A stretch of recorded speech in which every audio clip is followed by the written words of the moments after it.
नमस्कार, मैं हूं आपके साथ नैना और आप देख रहे हैं न्यूज 31 उत्तराखंड। और अब वक्त हो चुका है बागेश्वर बुलेटिन का। बागेश्वर गरुड़ में लश्कर खेत के ग्राम प्रधान प्रदीप सिंह राठी ने सरकार पर आक्रोशित होते हुए कहा कि 6 महीने से मनरेगा की लेबर किश्त नहीं आई है, जिससे कामकाजी मजदूरों को भारी समस्याओं का सामना करना पड़ रहा है।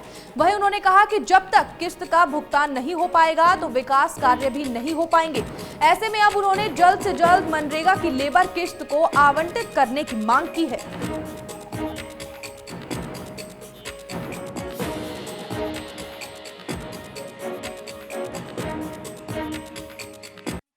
हमारी मनरेगा की जो लेबर है वो 6 महीने से अभी तक भी नहीं आई है।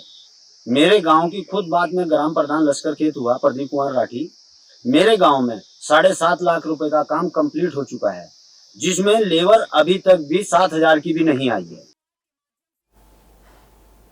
बागेश्वर गरुड़ में जांग से दाड़िम खेत के 2 किलोमीटर मोटर मार्ग में डामरीकरण मांग की बीते लंबे समय से मांग की जा रही है। इस दौरान ग्रामीणों की मांग को ध्यान में रखते हुए क्षेत्रीय विधायक चंदन रामदास ने राज्य योजना के तहत 2 किलोमीटर मोटर मार्ग में डामरीकरण के काम का शुभारंभ किया है। इस दौरान क्षेत्रीय जनता ने भी विधायक का आभार जताते हुए कहा कि सड़क खस्ताहाल होने की वजह से उन्हें काफी परेशानियों का सामना करना पड़ रहा था, लेकिन अब डामरीकरण के बाद वाहन चालकों और ग्रामीणों को काफी राहत मिलेगी।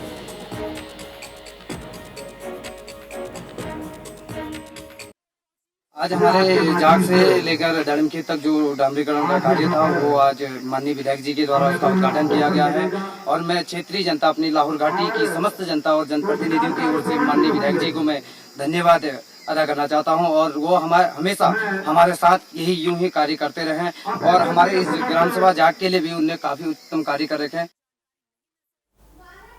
बागेश्वर में आज युवा कांग्रेस के जिलाध्यक्ष कवि जोशी के नेतृत्व में गांधी जयंती पर 3 दिवसीय कार्यक्रम के तहत खरई पट्टी के जनोटी पालड़ी में स्वतंत्रता सेनानियों के परिजनों को मिठाई और शॉल डालकर सम्मानित किया गया, जिसके बाद गोला गांव में स्वतंत्रता सेनानी स्वर्गीय हीरा वल्लभ भट्ट के बेटे की बहू बीना देवी को सम्मानित किया गया है। वहीं चौगांव चीना में स्वतंत्रता सेनानी स्वर्गीय हरिदत्त की धर्मपत्नी बसंती देवी को भी सम्मानित किया गया।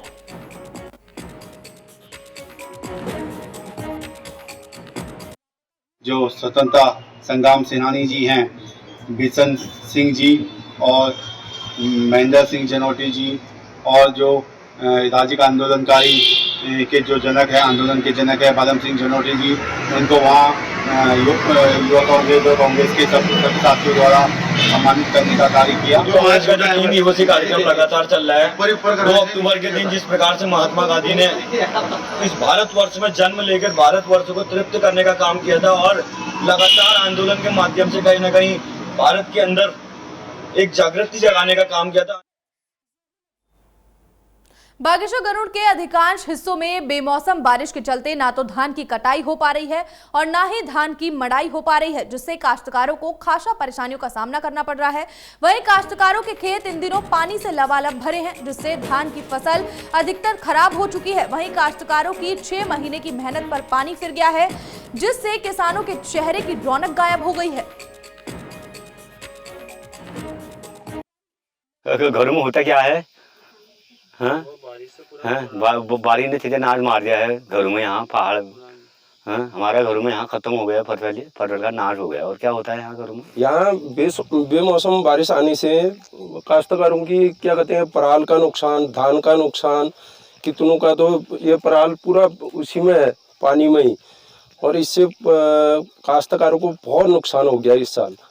पानी तो ठीक है, पानी तो, लेकिन ये बारिश बेमौसम आ जा रही है, कोई पता नहीं चल रहा कब आ जाए। नमस्कार, आप देख रहे हैं न्यूज 31 उत्तराखंड। मैं हूं आपके साथ प्रमोद। अभी मैं मौजूद हूं गरुड़ विकास खंड के भिलकोट ग्राम सभा में। जी हां, विगत कई दिनों से बेमौसमी बारिश के चलते गरुड़ के अधिकांश क्षेत्रों में, अधिकांश गाँवों में धान की फसल जो है बर्बाद हो चुकी है, जिसको लेकर काश्तकारों में मायूसी छाई हुई है।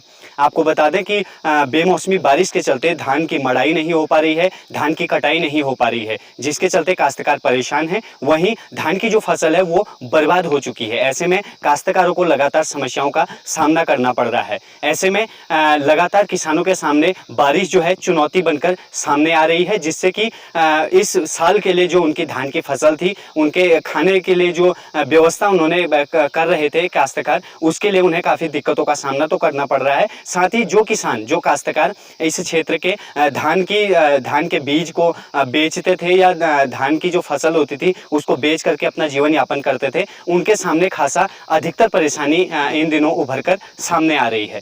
न्यूज़ 31 उत्तराखंड के लिए गरुड़ भिलकोट से प्रमोद जोशी। बागेश्वर में आजादी के आंदोलन के दौरान महात्मा गांधी कोसानी पहुंचे थे, जहां का नजारा देखकर वो पूरे 14 दिन तक यहां रुके थे। इस दौरान वहीं बैठकर उन्होंने अपनी पुस्तक अनाशक्ति योग की प्रस्तावना लिखी थी। जानकारी के मुताबिक आजादी के बाद उस स्थान को डाक बंगले में बदल दिया गया। वहीं सुचेता कृपलानी के मुख्यमंत्री बनने के बाद उन्होंने गांधी की यादों को लोगों तक पहुंचाने के उद्देश्य से इस स्थान को गांधी स्मारक निधि को सौंप दिया, जिसके बाद निधि ने इसे आश्रम का रूप दे दिया और इसका नामकरण बापू की पुस्तक अनाशक्ति योग के आधार पर अनाशक्ति आश्रम रखा, जहां गांधी से जुड़ी कई चीजें मौजूद हैं। विश्राम 2 दिन के विश्राम के लिए आए थे, लेकिन उन्होंने यहाँ की प्राकृतिक छटा को देखते हुए यहाँ पर जो है मन की शांति के लिए, आत्मा की शांति के लिए अपनी जो है देश में क्या क्या हम और आगे आज़ादी आंदोलन को चला सकते हैं, उसकी सब जो है विचारों के लिए, उसकी विचार विमर्श के लिए गांधी जी यहाँ पर 14 दिन उन्होंने यहाँ पर प्रवास किया। फिलहाल बागेश्वर बुलेटिन में इतना ही। आप देखते रहिए न्यूज़ 31 उत्तराखंड। नमस्कार।